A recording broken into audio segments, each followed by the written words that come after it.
नमस्ते भले थाउन समस्ते। आज दिनटा मोर एंता करे आरंभ हैला। Good morning everyone. आमर तो सकाल 4 एका हेसी।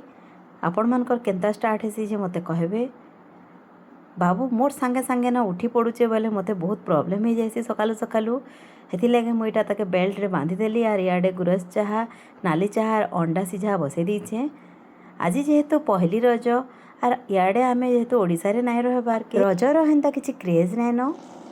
मुई तो पहली रजरे किछि पोड़ पिठा बने नाइ पारली। हेती लगे भाबली कि चलो चकल पिठा रे काम चले दमा। पुरो दिया पनीर दोसा कहा कहा के भल लागसी जे कहबे। हैप्पी रज समस्तंकु मोर बेटार तरफरु। तारपरे आज संध्या रे बाबू आमर सीरी दीदी आसीछे। इन जने मोर दीदी अछन मैत्री दीदी तंकर झियो है।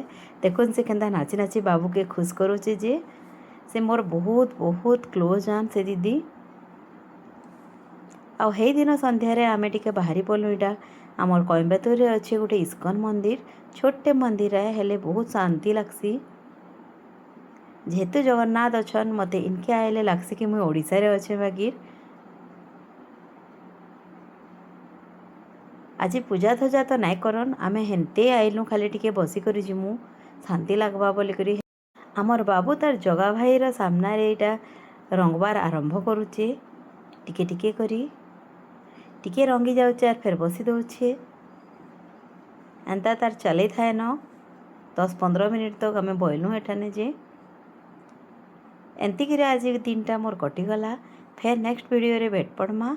रहिली जय माँ समले।